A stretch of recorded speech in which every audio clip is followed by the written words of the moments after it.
Oi, pessoal. Antes de começar a aula de hoje, eu queria conversar com vocês sobre uma coisinha. A gente tem lido algumas pesquisas que dizem que vocês não conseguem ficar mais do que 10 minutos focados em alguma coisa. Passou 10 minutos, vocês começam a perder a foco e a atenção. Se for o caso com vídeo de aula principalmente, faz o seguinte: dê 10 minutos, ou se você achar que está perdendo o foco, para.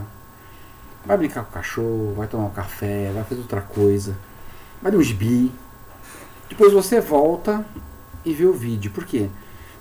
Como é um vídeo de aula, se você não prestar atenção, e eu vou explicar uma atividade que vai ser feita nesse bimestre, isso vai gerar ruído. Eu vou começar a receber e-mail de pessoas perguntando coisas que são óbvias, que foram ditas no vídeo, né? E aí a gente vai perder um tempo desnecessário, tá? Então faz isso, se distrai, volta, começa a partir da ideia de que ver vídeo de aula é como se eu estivesse lendo um livro. Você lê um livro, para, e depois você volta. E quando você pega o livro de novo, você não tem que reler as páginas anteriores, você já lembra o assunto, você continua de onde você parou. A ideia é que nos vídeos a gente consiga fazer a mesma coisa. No roteiro deste bimestre, a gente propôs uma reflexão sobre dois temas, sobre fotografia e sobre poéticas pessoais. Tá? Então, o objetivo dessa aula é falar um pouco sobre o trabalho de fotografia que você vai ter que fazer para apresentar para mim até o dia 17/7, que vai ser o trabalho final. Tá ok?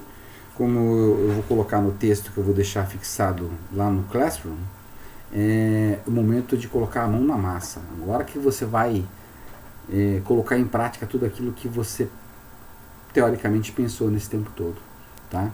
Então eu vou rodar a vinheta e já eu volto com as explicações, tá ok?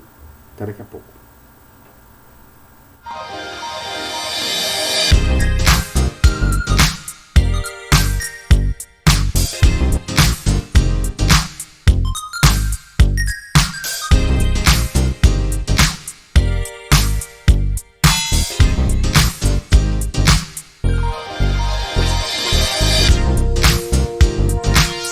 Primeiro a gente vai dar uma retomadinha no roteiro, tá ok?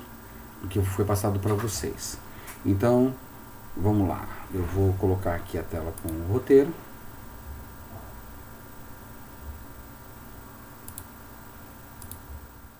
Pronto. Tela com o roteiro. Então, se você for ver, na primeira atividade você tinha que responder aqui um questionário. Esse questionário, ele era sobre fotografia. Eu queria fazer uma sondagem sobre como você encara fotografia, tá? O que ela significa para você?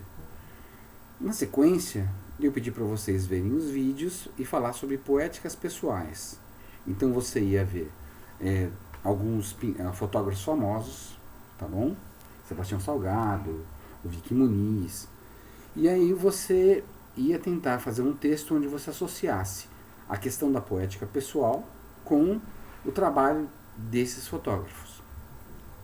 E agora, né? Você pode perguntar, mas por que ele pediu para a gente fazer essas coisas nessa sequência? Então, para deixar mais claro, no primeiro momento a gente tem que pensar como é que era tirar fotografia antes, tá bom? Como é que era a fotografia no século passado? E aí, vamos pensar, calma lá, você fala assim, poxa, século passado? Calma. Não parece, mas há 20, 30 anos atrás já é século passado, tá bom? Os pais de vocês viveram essa época. Então, como é que foi a fotografia nessa época? Como é que era tirar foto? Imagina que houve uma época onde tirar fotografia dependia de uma máquina. Eu tinha que ter uma máquina para tirar foto, tá? Eu não tinha um objeto que é multitarefa. Você hoje possui um objeto que é multitarefa, tá? Ele tira fotografia, filma, você consegue fazer texto aqui, acessar a internet. Não, eu tinha um equipamento que existia só para tirar foto. E existia uma limitação, tá? Eu só podia tirar 12, 24 ou 36 fotos. Por quê? Porque eu dependia de um filme. Eu precisava comprar filme para tirar fotografia. E tinha só nessas quantidades. Então, se eu tinha muito dinheiro, eu comprava de 36. Se eu não tinha muito dinheiro, eu tirava de 12. Qual o problema que isso gera? Na hora de tirar a foto, eu tenho que tomar muito cuidado. Se eu tenho só 12 fotos, eu tenho que tirar a melhor foto naquelas únicas fotos que eu tenho à disposição. Então, existia uma situação em que eu valorizava o momento. Eu tinha que procurar tirar foto no momento certo, da coisa que eu considerava mais importante. E depois que eu tirava a foto, eu ainda tinha dois problemas. Porque existia algo parecido com isso daqui. Vamos lá. Esta aqui é uma máquina fotográfica antiga, tá? Essa é a Chica aqui. Na época o pessoal achava que era máquina de ponta. Eu vou mostrar para vocês aqui, ó. Você tinha que colocar um filme aqui. Então, as fotos eram tiradas de acordo com isso daqui. Era tudo mecânico, tá? Você vem aqui, roda o filme, bate a foto. Existiam só umas frescurinhas. Se você olhar aqui, um protetor de lente. Só. Isso era uma máquina sofisticada nos anos 80. Ok? Então, você imagina que eu tirei a foto e coloquei o dedo aqui, assim, antes de bater a foto aqui. O que aconteceu? Eu não vi direito a fotografia. Tinha gente que tirava a foto com o dedo aqui. Quando você faz isso, você tampa a lente. Então não sai fotografia. Mas quando você vai descobrir que isso aconteceu, quando você mandava revelar a foto. Olha só que absurdo. Só lá na frente eu ia descobrir. Então, de repente, de 12 fotos só saíram 10. 2 eu estraguei. E eu paguei pela foto estragada, tá? Você pagava a revelação mesmo da foto que estragou, tá? Então, o fotógrafo tinha que ser muito seletivo, né? E justamente por causa desses riscos é que muita gente fazia o quê? Contratava o fotógrafo. Eu depositava a responsabilidade de fazer registro de momentos que eu considero importantes, da infância dos meus filhos, do meu casamento, da minha formatura, para alguém que ia ter sensibilidade bastante para perceber quais seriam os melhores momentos, né, para poder deixar registrado esses fatos importantes da minha vida. Quando as câmeras digitais começaram, tá, começou a ter alguns benefícios. Então, o primeiro deles foi a questão do visor. Eu conseguia ver agora a foto que eu estava tirando, tá? Depois, eu não precisava de filme. Olha só que legal, eu conseguia guardar a fotografia num cartão de memória. Então, nesse momento, a fotografia deixa de ser o que a gente chama de analógica e passa a ser uma foto digital, tá? Então, o que aconteceu com a fotografia nessa transição? Principalmente quando surgiu o celular, tá? Hoje em dia você tira foto de qualquer coisa. E você pode tirar fotos ilimitadas, quantas vezes você quiser. Então, o que acontece? A fotografia acabou sendo banalizada, tá? Nesse processo, aqui você não precisa mais registrar aquilo que é mais importante. Você registra o que você quiser. Não preciso mais revelar a fotografia, não preciso ter papel para mostrar para ninguém. Eu mostro no celular. Ou espelho meu celular na televisão e mostro para todo mundo as fotos que eu tirei na televisão. Muita gente que vai viajar faz isso, né? Então, onde eu quero chegar com tudo isso? Esse processo de banalização, ele acabou desvalorizando a questão da fotografia. E aí vamos entrar agora no que a gente fala de poética pessoal. Poética pessoal não existe só em fotografia. Todo artista, quando ele vai retratar um tema, ele usa o estilo dele, o traço dele. Aqui atrás vocês vão reparar que tem a minha biblioteca, parece que tem muito livro. Tem livro, tá? Mas as duas prateleiras que você enxerga aqui e aqui, ó, são só de graphic novels e revistas em quadrinhos. Tem mais espalhado pelo escritório aqui, tá? Então, para explicar um pouquinho de poéticas pessoais usando quadrinhos, eu vou mostrar interpretações de um mesmo personagem. Se você for ver, ó, essa aqui é a Mulher Maravilha do Jorge Pérez. Se você olhar o traço, é bem particular, tá ok? Então, quando ele conta a história, ele está usando o traço dele para criar uma narrativa e contar essa história, que é muito particular, é uma coisa só dele, é a maneira como ele enxerga a personagem.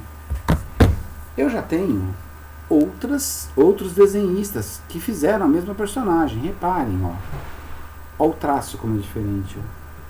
Então, a visão desse cara da mesma personagem é outra, e quando ele conta a história, ele usa esta maneira de ver para contar a história da personagem.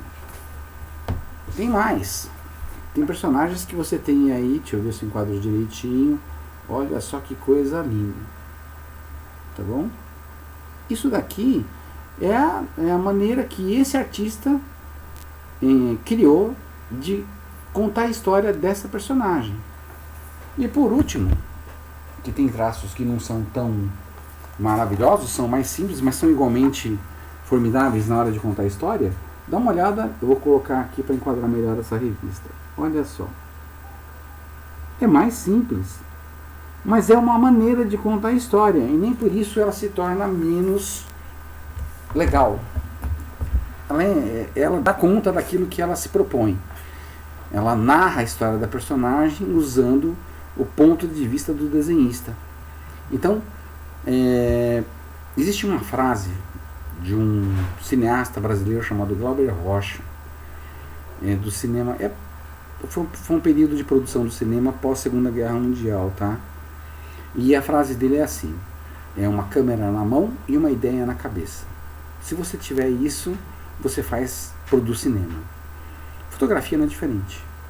Eu preciso ter uma ideia na cabeça e a câmera na mão para poder registrar, para dar forma para essas ideias. Esse é o seu desafio, tá? Então, o trabalho que eu vou propor para você agora, ele vai valer para 2 disciplinas. Eu vou dar nota de arte e nota de tecnologia, tá? No mesmo trabalho. Então, vamos prestar atenção. Qual é o trabalho, quais são os detalhes desse trabalho e como isso deve ser feito, ok? Primeiro, vamos deixar claro um conceito, tá? Qualquer um pode tirar fotografia, mas nem todo mundo é fotógrafo. Você pode achar estranha essa frase, mas é o famoso, você pode ver algo, mas você pode não estar enxergando o significado daquilo. Tá? Para enxergar o significado, você tem que perceber a imagem, sobre o que ela fala, você tem que pensar sobre ela, não simplesmente olhar. Tá? E seu objetivo é justamente isso. Você tem que começar a mostrar um outro lado da imagem. Tá? Vamos para o trabalho propriamente dito, que aí vamos ver se você entende melhor. Você deve tirar 10 fotografias, tá bom? Essas 10 fotos são sobre o seu lar. O tema é o seu lar, tá? Existe uma diferença entre falar sua casa e falar seu lar. Casa é aquele objeto de paredes e de tijolos para onde você volta. Lar, existe toda uma relação de sentimento com as famílias, com os bichinhos que você tem dentro dessa casa, com os objetos que você tinha na infância que estão guardados em algum lugar. Então, você vai falar sobre essa relação de afeto. Para alguns é uma relação de amor e ódio, mas para muitos tem uma relação de afeto. Tá? Então, você vai ter que procurar tirar 10 fotos disso daí. Tá bom? Como é que vão ser essas fotografias, né? Você vai ter que explorar a beleza de detalhes na sua casa, do seu dia a dia, tá? Então, por exemplo, a maneira como a luz da janela entra e ilumina objetos. Existem casas em que tem janela na cozinha que ela ilumina diretamente a mesa no café da manhã. Então, sua mãe fazendo café, a fumaça do café quente saindo na xícara, né? Eu falo dessa fumaça porque assim, ela pode ser da chaleira, pode ser da xícara. É uma questão de olhar. Reparem, eu olho a minha casa por uma ótica, você vai olhar a sua pelo seu ponto de vista. Isso que vai tornar seu trabalho único, tá? E outra, depende da relação de afeto. Eu gosto de café, então talvez eu tirasse uma foto de uma xícara de café com a minha família de fundo, porque é um momento nosso. Mas porque eu gosto de café, eu daria o ponto de partida a partir da xícara de café. Você não sei, de repente você gosta de leite, não tem nada a ver. Você pode encarar o café da manhã de uma maneira que eu não encaro. Por isso que vem a questão do valor sentimental. Você vai ter que pensar sobre o que cada coisa significa na sua vida, para dar valor para ela, para tentar registrar, tá?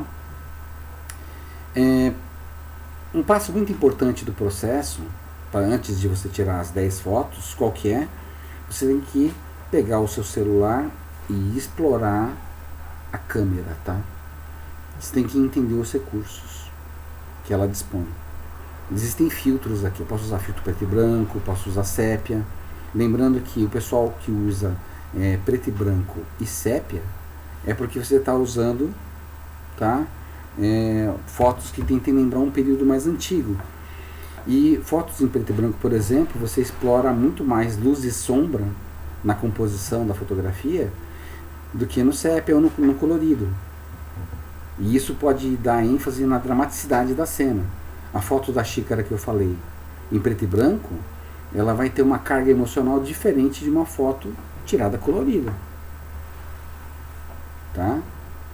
De novo, vai depender do olhar de quem vai estar vendo isso daí. Mas você tem que tentar direcionar esse olhar a partir desses filtros. Você pode usar outros filtros de aplicativos que existem na internet, tá? Você pode... tem vários aplicativos para celular que você pode usar. Eu tenho um aqui que transforma em desenho de lápis de cor a fotografia, né? Tem desenho de lápis de cor, tem efeito Matrix, tem um monte de efeitos. Mas eu tenho que tomar cuidado que se eu colocar um efeito muito colorido, que chama demais a atenção, ele pode matar o objetivo da fotografia, que é mostrar a imagem e retratar as relações de sentimento que existem entre o objeto retratado e você, fotógrafo. Quando você tenta tirar fotografias da sua casa usando sentimentos como um norteador do processo, nesse momento você vai estar começando a construir essa poética pessoal, porque você está construindo a sua maneira de ver as coisas. É a maneira como eu vejo a minha mãe, meu pai, meus irmãos, minha família, minha casa, né? O meu cachorro. É isso que determina o que eu sou, é o que eu sinto. Então, o meu registro dessa realidade vai tentar captar esse sentimento. Eu vou tentar transferir isso para a fotografia, tá? Então, tirei as fotografias. Foram 10 fotografias. Você vai ter que redigir um texto falando sobre como foi criar essas fotografias. O que você está querendo passar com elas? Que sentimento você sente em relação a este objeto ou aquele para retratar dessa forma? Tá bom? Então, eu tenho 10 fotografias e tenho esse texto. Você tem que mandar para mim o texto, anexo em e-mail, e essas fotos você vai ter que publicar em algum lugar. Então, vamos pensar no Instagram. O Instagram é um canal conhecido. Você vai publicar as 10 fotos lá e vai compartilhar comigo esse link dessas 10 fotografias de lá, tá? A sua nota de tecnologia conta justamente por esse uso dessa tecnologia de publicar esse material e compartilhar ele com o mundo. Você vai estar compartilhando a sua produção comigo, professor, mas você vai estar dando start nessa ideia de que o artista não produz para si. O artista, ele produz para dividir com o mundo. Tá? O que eu quero é que você pense assim: todo artista produz porque aquilo que ele sente, ele quer dividir com alguém. Vocês colocam fotos das suas famílias, muitas vezes em momentos específicos no Facebook, porque vocês querem compartilhar coisas que vocês viveram com os outros. Tá? Então, por favor, tá? Lembre-se, essas 10 fotografias, no texto vai estar descrito qual foi a ótica que você usou para tirar. Toda essa parte de poética pessoal vai estar retratada ali. Então a imagem mais o texto me dá nota de arte. O fato de você publicar isso numa mídia digital e compartilhar comigo vai dar a última nota de tecnologia deste bimestre. Tá? Então eu vou estar colocando este roteiro que eu construí desta aula, que lógico que não vai estar igualzinho ao que eu falei aqui, porque na hora que a gente fala, vem outras ideias na cabeça, lá no Google Classroom com uma atividade. Porque você pode ler a atividade quantas vezes você quiser e pode tirar dúvidas a partir dali. Tá? Por hoje é só. Eu espero que vocês tirem fotos maravilhosas e que compartilhem com orgulho com suas famílias. E espero o trabalho de vocês ansiosamente. Até a próxima.